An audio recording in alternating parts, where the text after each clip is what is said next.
ربانی پر آخری پیغام تھا، اور جب میں اس پر کام کر رہا تھا خدا کے روح نے مجھے تحریک دی اور ان نوٹس کو میں نے محفوظ کیا تاکہ کتابی شکل میں اسے ترتیب دے کر ہر اس شخص تک جو خدا کے کلام کا متلاشی ہے کوشش کی جائے کہ پہنچایا جائے۔ اور امید ہے کہ آنے والے مہینوں میں دعائے ربانی پر جو پیغامات دیے گئے وہ ایک کتابی صورت میں آپ کے ہاتھوں میں بھی پہنچے گے۔ اس کے لیے میری گزارش ہے کہ خاص دعا کریں کہ یہ جو مقصد بنایا گیا دل کے اندر رکھا گیا خداوند اسے پورا کرے اور بہت سارے لوگ اس دعائے ربانی کے پیغامات سے استفادہ کر سکیں۔ آج سے خداوند یسوع المسیح کے دکھوں پر پیغامات کا سلسلہ شروع کیا جا رہا ہے، اس لیے کہ آنے والے دنوں میں 10 فروری سے لینٹ کے دن، روزوں کے دن شروع ہو جائیں گے، اور یہ وہ دن ہیں جن میں خداوند یسوع مسیح نے دکھ اٹھا اٹھا کر فرما برداری سیکھی اور اپنے آپ کو برے کی طرح فدیہ دینے کے لیے تیار کیا، اور ہم 7 صلیبی کلمات کو اسی وقت کے دوران کوشش کریں گے ہر اتوار ایک کلمے پر پیغام سنیں۔ اور مجھے امید ہے کہ جس طرح گزشتہ کئی سالوں سے ہم یہ سلسلہ جاری رکھے رہے، اس سال بھی خداوند ہماری مدد کرے گا، اور آج ہم خداوند یسوع مسیح کے 12 صلیبی دکھوں پر اپنی توجہ مرکوز کریں گے۔ آئیے خداوند کے کلام کی تلاوت کریں۔ خط کا مصنف لکھتا ہے، پس جبکہ گواہوں کا ایسا بڑا بادل ہمیں گھیرے ہوئے ہے تو آؤ ہم بھی ہر ایک بوجھ اور اس گناہ کو جو ہمیں آسانی سے الجھا لیتا ہے دور کر کے اس دوڑ میں صبر سے دوڑیں جو ہمیں درپیش ہے، اور ایمان کے بانی اور کامل کرنے والے یسوع کو تکتے رہیں، جس نے اس خوشی کے لیے جو اس کی نظروں کے سامنے تھی شرمندگی کی پرواہ نہ کر کے صلیب کا دکھ سہا اور خدا کے تخت کی دائیں طرف جا بیٹھا۔ بس اس پر غور کرو جس نے اپنے حق میں برائی کرنے والے گناہگاروں کی اس قدر مخالفت کی برداشت کی تاکہ تم بے دل ہو کر ہمت نہ ہارو۔ خدا کی برکت اس کے سچے کلام کے پڑھے سنے سمجھے اور قبول کیے جانے پر ہو، آمین۔ یوں تو خداوند یسوع مسیح کی زندگی ماں کی گود سے لے کر گور تک دکھوں سے بھری رہی، لیکن جو دکھ المسیح یسوع نے اپنی زمینی زندگی کے آخری ہفتے میں اٹھائے ان کو یاد کر کے کلیجہ منہ کو آتا ہے، اور ایام سیام کو اکثر دکھوں کے دن کہا جاتا ہے کیونکہ یہی وہ دن ہیں جن کے بارے میں عبرانیوں کے خط کا مصنف کہتا ہے کہ اس نے دکھ اٹھا اٹھا کر فرما برداری سیکھی اور اپنے آپ کو بے عیب بھرے کی طرح قربان ہونے کے لیے تیار کیا تاکہ خدا اور گناہگار انسان کی صلح ہو جائے اور انسان کے لیے خدا کی بادشاہی کے بند دروازے پھر سے کھل جائیں۔ اور بے شک یہ دکھ بھی لا تعداد دکھ ہیں، لیکن ہم صرف 12 دکھوں پر آج شام غور و خوض کرنے کی کوشش کریں گے، کیونکہ 12 کا عدد انتہائی اہمیت کا حامل ہے۔ اس سے پہلے کہ میں 12 دکھوں کی طرف آؤں، میں آپ کی خدمت میں 12 کے عدد کی اہمیت کو بیان کرنے کو جا رہا ہوں۔ سب سے پہلے اسرائیل کے 12 قبیلے، پھر علیم کے مقام پر پانی کے 12 چشمے، خدا کے انتقام کے لیے 12,000 فوجیوں کا ملک مدیان پر حملہ، دریائے یردن پر 12 پتھروں کے 12 ستون، ایک ستون، ملک کنعان کا حال دریافت کرنے کے لیے بھیجے گئے 12 جاسوس، سلیمان کے مقرر کردہ 12 منصبدار، ہیکل میں پیتل کے بیل جن پر طہارت کا حوض رکھا گیا، وہ بھی تعداد میں 12 تھے، اور ہیکل میں اس کے علاوہ بہت ساری چیزوں کا ذکر ملتا ہے جو 12 کی تعداد میں رکھی گئی تھیں۔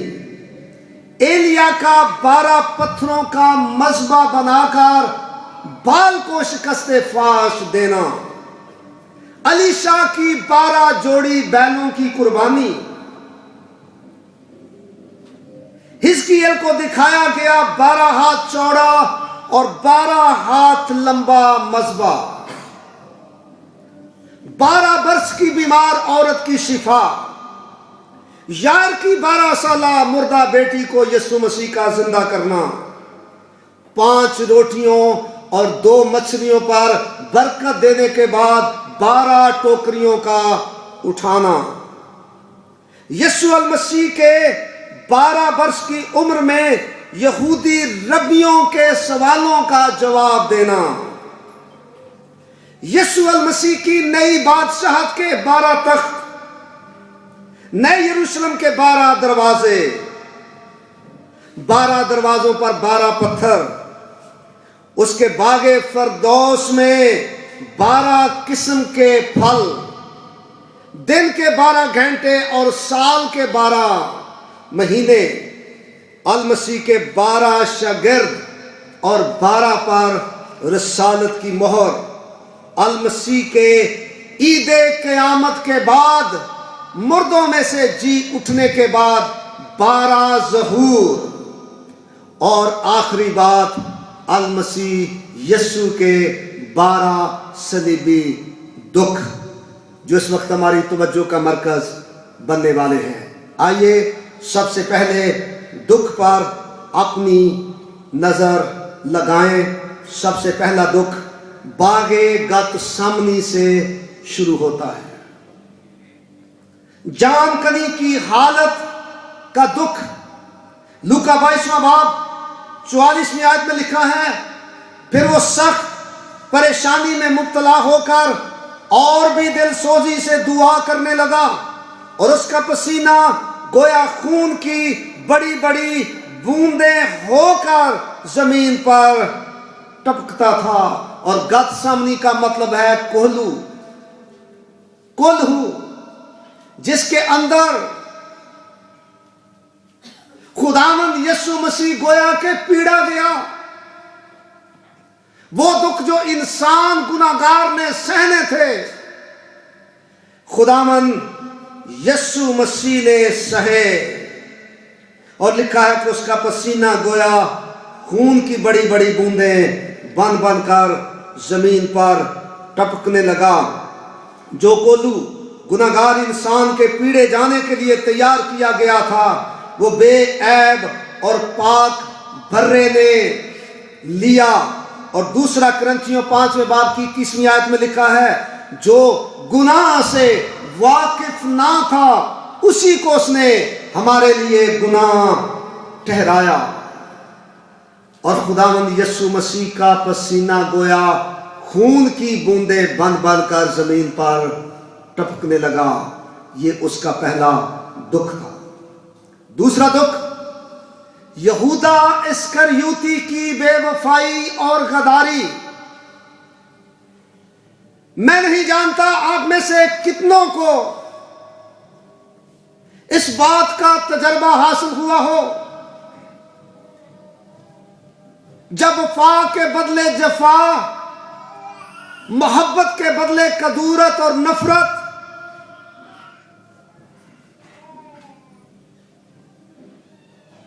ملے، انسان کا دل خون کے آنسو روتا ہے۔ وہ دوست جنہوں نے کبھی عہد وفا کی قسمیں اٹھائی ہوں، غداری کر جائیں، بے وفائی کر جائیں، ان کا غم بلانا کس قدر مشکل ہوتا ہے جب وفاؤں کے بدلے جفا ملے، محبت کے بدلے نفرت اور کدورت ملے تو بے اختیار زبان سے ایسے الفاظ نکلتے ہیں۔ دل جل کر راکھ ہو گیا، آنکھوں سے رویا نہ گیا۔ دل جل کر راکھ ہو گیا، آنکھوں سے رویا نہ گیا۔ زخم کچھ ایسے لگے کہ پھولوں پہ بھی سویا نہ گیا۔ خداوند یسوع المسیح کے دل کو کوئی پوچھے جب وہ یہ الفاظ یہودا کے ساتھ مخاطب ہو کر کہتا ہے، اے یہودا، کیا تو بوسہ لے کر ابن آدم کو پکڑواتا ہے؟ بوسہ تو محبت اور پیار کا نشان تھا، پر یہودا اسکریوتی کی غداری، بے وفائی کہ وہ یسوع کو بوسہ لے کر پکڑواتا ہے، اور یسوع مسیح کے دکھ کی کوئی انتہا نہ رہی۔ بغاوت اور غداری کا نشان بنا کر اس نے اس بوسے کو رکھ دیا۔ یسوع کا دل کس قدر دکھی ہوا ہوگا۔ تیسرا دکھ شاگردوں کا راہ فرار اختیار کر جانا۔ زبور کی کتاب 38واں زبور اور اس کی 11ویں آیت میں لکھا ہے، میرے عزیز دوست میری بلا میں الگ ہو گئے اور میرے رشتہ دار دور جا کھڑے ہوئے۔ وہ شاگرد جو خداوند یسوع مسیح کے ہم نوالا اور ہم پیالہ تھے، ایک ہی دسترخوان پر کھانے والے، یسوع مسیح کی گود میں سر رکھ کر اپنے دکھ بانٹنے والے، عہد و وفا کی قسمیں کھانے والے، آج یسوع مسیح کی مشکل گھڑی میں چند پل بھی اس کے ساتھ جاگ نہ سکے، اور جب پکڑنے والوں کو دیکھا تو راہ فرار اختیار کر گئے۔ یہ دکھ بڑا ہی اذیت ناک دکھ تھا۔ چوتھا دکھ پطرس کا انکار۔ خداوند یسوع مسیح کے 12 شاگردوں میں 3 شاگرد ایسے تھے جن کو خداوند یسوع مسیح ہر سیکرٹ مقام پر بھی لے جایا کرتے تھے،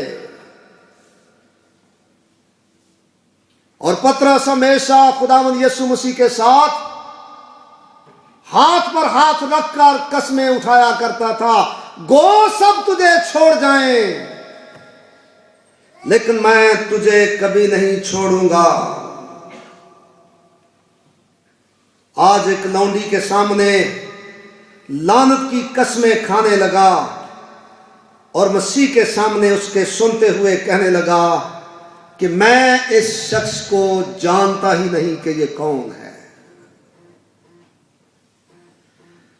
اور جب یسوع نے یہ سنا تو مڑ کر پطرس کی طرف دیکھا، پطرس کدھر گئے تھے قول و قرار کہ سب تجھے چھوڑ جائیں؟ میں تو جان دینے تک بھی وفادار رہوں گا اور تجھے نہ چھوڑوں گا۔ لکھا ہے یسوع کی نظریں ہی پترس کو کھا گئیں اور باہر جا کر زاروں قطار رونے لگا۔ پانچواں دکھ، یسوع کے منہ پر تھوکا جانا، مکوں اور تمانچوں کی مار۔ یہ سب نفرت اور کدورت کے نشان تھے جس سے مسیح کے سینے کو چھلنی چھلنی کر کے رکھ دیا۔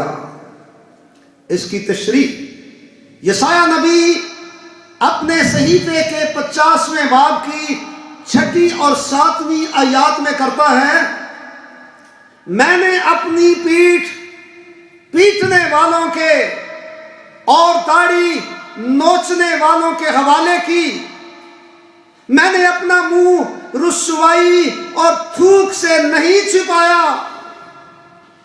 میں نے اپنا منہ سنگے خارا کی مانند بنا لیا۔ جب یسوع کے نورانی چہرے پر رومی سپاہی اپنی سوٹیاں گھسیڑتے تھے، تمانچے مارتے تھے، مکے مارتے تھے، اور رومی سپاہی، شرابی سپاہی یسوع المسیح کے مبارک اور نورانی چہرے پر تھوکتے تھے، تو یسوع کا منہ سنگ خارا کی مانند ہو گیا۔ سنگ خارا کا مطلب ہے ایک قسم کا نیلے رنگ کا سخت پتھر، اور یسوع کا چہرہ سوج گیا اور سنگ خارا کی مانند اس کا چہرہ نیلا ہو گیا۔ یسوع مسیح کے لیے یہ کتنا بڑا دکھ تھا۔ چھٹا دکھ، کوڑوں کی مار۔ کوڑوں کی مار کا دکھ بہت ہی برا تھا۔ شریعت کی روح سے کسی مجرم کو جب کوڑوں کی سزا ہوتی تو 40 کوڑے مارنے کا حکم دیا جاتا، لیکن 39 کوڑے مار کر اس کہانی کو ختم کیا جاتا تھا۔ اور جو کوڑا ان دنوں میں استعمال ہوا کرتا تھا وہ 5 شاخوں والا یا 3 شاخوں والا ہوتا تھا۔ اس کے اندر ہڈیاں، نوکیلی ہڈیاں یا لوہے کے چھوٹے چھوٹے ٹکڑے پروئے جاتے، اور جب مجرم کے بدن پر وہ کوڑا برسایا جاتا تو وہ جسم کے اندر اپنے پاؤں جما لیتا، اور رومی جلاد جب اس کو کھینچتے تو گوشت اور خون کے لوتھڑے ہوا میں بکھر جاتے۔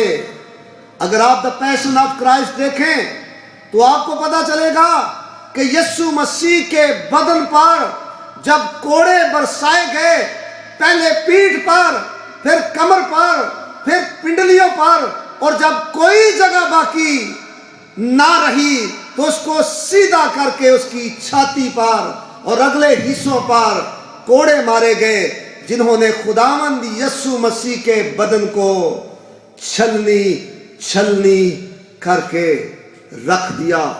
اور اس کی تصویر زبور نویس 129ویں زبور کی 3 آیت میں دکھاتا ہے، کہتا ہے، حلواہوں نے میری پیٹھ پر ہل چلائے اور لمبی لمبی ریگاریاں میرے بدن پر بنا ڈالی۔ جو ذمہ دار گھرانے سے تعلق رکھتے ہیں وہ جانتے ہیں ریگاریاں پنجابی میں کہتے ہیں سیاڑ، اونچی نیچی جگہ بنا کر رکھ دی۔ یسوع المسیح کے بدن کو اس قدر بے دردی کے ساتھ پیٹا گیا۔ 7واں دکھ، مسیح کا رد کیا جانا اور برابا ڈاکو کا قبول کیا جانا۔ ایک طرف برابا ڈاکو کھڑا ہے، دوسری طرف یسوع۔ پلاطوس کہتا ہے، تمہاری خاطر اے یہودیوں کس کو چھوڑ دوں؟ زندگی چھیننے والے کو یا زندگی دینے والے کو، روٹی چھیننے والے کو یا روٹی دینے والے کو، لوگوں نے ہاتھ ہلا ہلا کر کہا ہماری خاطر بارابا کو چھوڑ دے اور یسوع کو صلیب دے۔ یہ ان کی کتنی بڑی احسان فراموشی تھی کہ اپنے ہمدرد، محسن اور غمخوار کو رد کیا اور خونی اور باغی کو مانگ کر زندگی دینے والے کو صلیب کے لیے اور زندگی چھیننے والے کو چھوڑ دینے کے لیے چلانا شروع کیا۔ وہ تو ہمیشہ ہی ہر ایک کے ساتھ بھلائی کرنے والا تھا۔ اعمال کی کتاب میں اس کے بارے میں لکھا گیا، وہ بھلائی کرتا اور ان سب کو جو ابلیس کے ہاتھوں دکھ اٹھاتے تھے شفا دیتا پھرا۔ یہ بہت بڑا دکھ تھا یسوع مسیح کے لیے۔ 8واں دکھ، مسیح کا برملا تماشا۔ مصلوبیت سے پہلے مجرم کو ننگا کر دیا جاتا تھا۔ باغ عدن میں اپنی چمڑی دے کر آدم کے ننگے پن کو ڈھانکنے والا برا آج انسانوں کے ہاتھ میں پڑا ہوا بے بس اور لاچار دکھائی دیتا ہے۔ انہوں نے اس کے کپڑے اتار لیے۔ بن ہورس چشمدید گواہ لکھتا ہے کہ ہزاروں کے سامنے ناصری کے کپڑے اتار دیے اور اسے ننگا اور ذلیل کر دیا گیا۔ 9واں دکھ، مسیح کا کینوں کے ساتھ صلیب پر پیوست کیا جانا۔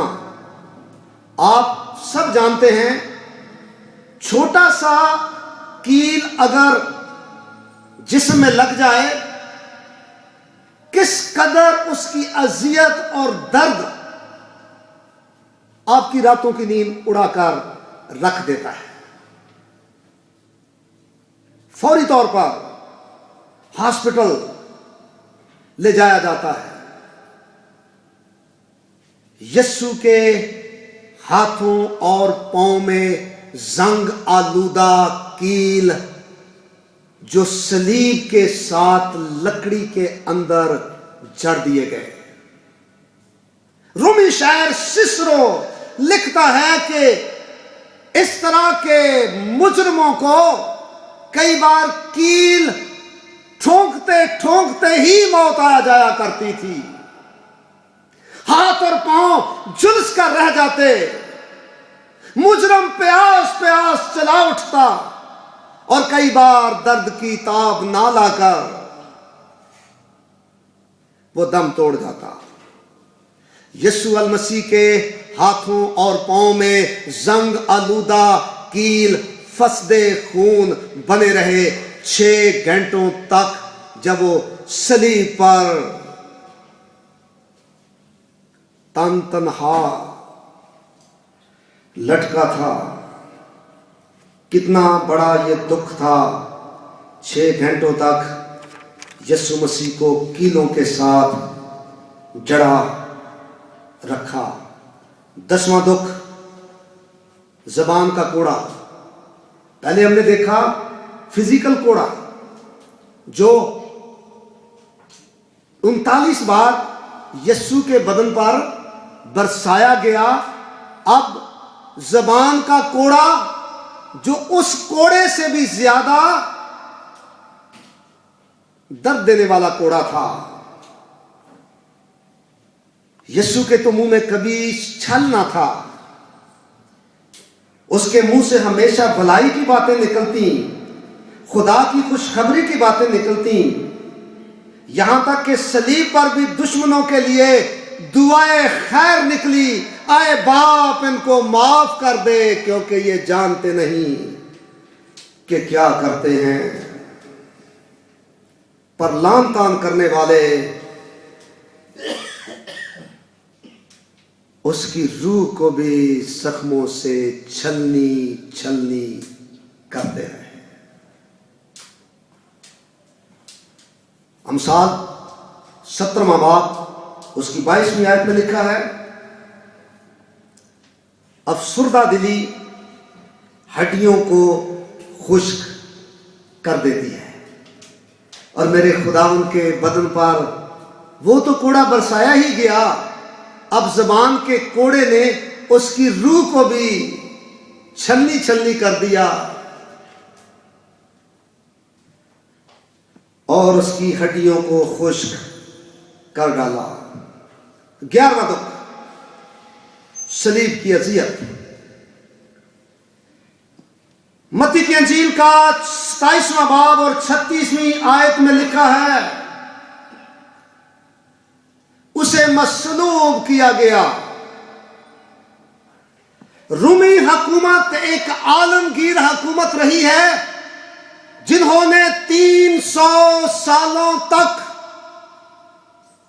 پوری دنیا پر راج کیا۔ ان کے اختیار کو ہر جگہ مانا گیا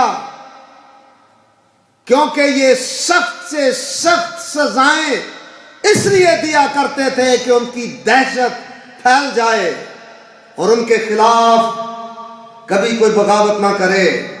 اور ان کے دور حکومت میں 7 قسم کی سزائیں اموات رائج تھیں۔ نوٹ کر لیں، پھانسی دینا، نمبر 2 تلوار کی دھار سے گردن کو کاٹ دینا، نمبر 3 تیروں سے چھید دینا، نمبر 4 بھوکے درندوں کے آگے ڈالنا، نمبر 5 آگ سے جلا کر راکھ کر دینا، نمبر 6 قاتل کے ساتھ مقتول کی لاش کو باندھ کر بدبو کے ساتھ مار دینا، اور 7ویں سزا تھی صلیبی موت، مصلوب کرنا۔ ان تمام سزاؤں میں سے سب سے زیادہ عبرتناک، سب سے زیادہ دردناک، سب سے زیادہ خطرناک، سب سے زیادہ المناک اور سب سے زیادہ شرمناک سزا صلیبی موت تھی، اور شریعت کی روح سے یہ لعنتی موت تھی۔ استثناء 21واں باب 22ویں سے 23ویں آیت، غلطیوں 3 باب کی 13ویں آیت میں لکھا ہے، جو کوئی لکڑی پر لٹکایا گیا وہ لعنتی ہے، وہ ملعون ہے۔ اور یہودی لوگ مصلوب ہونے والے شخص کی نماز جنازہ میں شریک نہیں ہوا کرتے تھے کیونکہ وہ اسے لعنتی گردانتے تھے۔ جب صلیب پر مجرم کو کیلوں کے ساتھ جڑ دیتے اور بڑی بے دردی کے ساتھ ایک جھٹکا دے کر ایک کھڈے کے اندر صلیب کو ڈالتے تو مجرم کے اندرونی اور بیرونی اعضاء ہل جاتے۔ سانس لینا اس قدر دشوار گزار ہوتا کہ پاؤں کے تلووں سے لے کر سر کی چاندی تک مصلوب شخص کو زور لگانا پڑتا، کیونکہ نسیں کھنچ جاتی، پھٹ جاتی، اور سانس لمحہ بلمحہ پھولتا اور دشوار ہوتا۔ اور کئی بار اس اذیت کو اور بڑھانے کے لیے صلیبوں کے نیچے دھواں جلایا جاتا، دھواں اٹھایا جاتا، تاکہ مصلوب کا سانس اور زیادہ دشوار گزار بن جائے۔ اور میرا پیارا خداوند یسوع مسیح 6 گھنٹوں تک اس دکھ، درد اور اذیت میں مبتلا رہا۔ 12واں اور آخری دکھ، پھر ہمارا پیغام اپنے اختتام کو پہنچے گا۔ 12واں دکھ ہے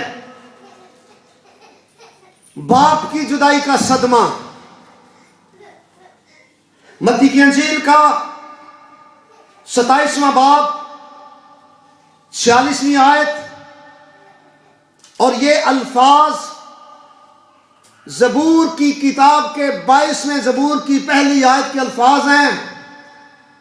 عبرانی زبان میں زبور کی کتاب میں اور لطینی زبان میں خداوند یسوع المسیح نے با آواز بلند کہا ایلی ایلی لما شبکتنی، آئے میرے خدا، آئے میرے خدا، تو نے مجھے کیوں چھوڑ دیا. خداوند کو صلیب پر لٹکے ہوئے 6 گھنٹے گزر چکے تھے، جسم سے مسلسل خون بہہ رہا تھا، سر پر کانٹوں کا تاج اس کی نسوں کو انتہائی بے دردی کے ساتھ کھینچے ہوئے تھا. اس وجہ سے چہرے پر سوزش طاری ہو چکی تھی، آنکھوں پر آنے والی سوزش لمحہ بلمحہ درد کو بڑھا رہی تھی. زنگ آلودہ کیل فسدے خون بنے ہوئے تھے، جسم میں درد اور اذیت، جلن میں شدت بڑھتی ہی جا رہی تھی. جسم لاغر ہو چکا تھا، پانی کی کمی کے باعث ہونٹ پھٹ چکے تھے، زبان خشک ہو چکی تھی. ان سارے دکھوں کو خداوند یسوع المسیح نے بڑے صبر و تحمل کے ساتھ برداشت کیا. پر اب جب وہ دکھ ایک ایسا آیا جس نے یسوع کی روح کو ہلا دیا، تمام انسانوں کے چہرے کی لعنت یسوع مسیح کے چہرے پر آ گئی. کانٹوں کا تاج وہ زمینی لعنتوں کے کانٹے تھے جو باغ عدن میں اناؤنس کیے گئے، زمین تیرے سبب سے لعنتی ہوئی اور تیرے لیے اونٹ کٹارے اور کانٹے اگائے گی. زمین کی لعنتیں اس کے ماتھے پر، اور اس کا چہرہ سوج چکا تھا، خون سر سے بہہ کر منہ پر آ چکا تھا. بن غر کہتا ہے کہ دور سے ایسے لگتا تھا کہ جیسے کوئی کالی سیاہ چیز ہو. ایسا وقت آیا کہ اس دکھ کو دیکھ کر باپ نے اپنا منہ موڑ لیا، سورج نے اپنا چہرہ چھپا لیا. یسوع برداشت نہ کر پایا، وہ چلا اٹھا، آئے باپ دنیا چھوڑ جائے، میرے رشتہ دار چھوڑ جائیں، میرے بھائی چھوڑ جائیں، میرے شاگرد چھوڑ جائیں، ان دکھوں کو تو میں آسانی سے سہ سکتا ہوں، پر تیری جدائی کا صدمہ اے باپ مجھ سے ایک لمحہ بھی برداشت نہیں ہوتا. یہ کس قدر میرے ساتھ زیادتی ہوگی کہ میری محبت ہی میرے ساتھ نہ رہے. آئے میرے خدا، آئے میرے خدا، تو نے مجھے کیوں چھوڑ دیا. خدا سے علیحدہ ہونے کا دکھ ایک ایسا دکھ تھا جس کا تجربہ خداوند یسوع مسیح کو اس سے پہلے کبھی نہیں ہوا تھا. میرے خداوند کو اس کا تجربہ اس سے پہلے کبھی نہ ہوا، لیکن اس گہرے دکھ کا تجربہ بھی اس نے کیا. وہ چھوڑا گیا تاکہ ہم چھوڑے نہ جائیں. میرے عزیز بھائیوں اور بہنوں، ان تمام دکھوں پر غور کر لینے کے بعد آپ سے ایک سادہ سا سوال پوچھنا چاہتا ہوں، کیا یہ اذیتیں، یہ دکھ یسوع کی اپنی ذات کے لیے تھے؟ ہرگز نہیں۔ یہ دکھ، اذیتیں میرے لیے تھیں، میرے گناہوں کے لیے تھیں، لیکن اس نے ساری لعنتیں اپنے اوپر لے کر لعنتی بن گیا۔ وہ موت کے حوالے کیا گیا تاکہ ہمیں حیات ابدی عطا فرمائے۔ آئیے اس کے دکھوں کی قدر جانیں، جو آج چھیدے ہوئے ہاتھوں سے، چھیدی ہوئی پسلی سے، کانٹوں کے تاج کے زخم سے، پاؤں کے تلووں میں کیلوں کے سراخوں سے کھڑا ہوا، باہیں پھیلا کر کہتا ہے، میں نے تیری خطاؤں کو گٹھا کی مانند اور تیرے گناہوں کو بادل کی مانند مٹا ڈالا، میرے پاس واپس آ جا کیونکہ میں نے تیرا فدیہ دیا ہے۔ یہ وہ دکھ تھے جن کا راز مارٹن لوتھر پر کھل گیا، اور مارٹن لوتھر نے گھٹنوں کے بل ہو کر یسوع کے زخمی قدموں کو چوما اور اپنا سر ان پر رکھ کر کہا، ہمارے دکھ اس لائق نہیں کہ انہیں دکھ کہا جائے۔ جب میں یسوع کے دکھوں پر غور کرتا ہوں تو شرم کے مارے مر جاتا ہوں، کیونکہ یہ دکھ اور اذیتیں صرف اور صرف میری بد کرداری کو دھونے کے لیے تھیں اور میری نجات کو کامل کرنے کے لیے۔ کیا آج میں بھی ان زخمی قدموں میں گر کر اور ان کو چوم کر مارٹن لوتھر کی طرح یہی کہنے کے لیے تیار ہوں؟ آئیے اپنے سروں کو جھکائیں، خدا ان سے دعا مانگے۔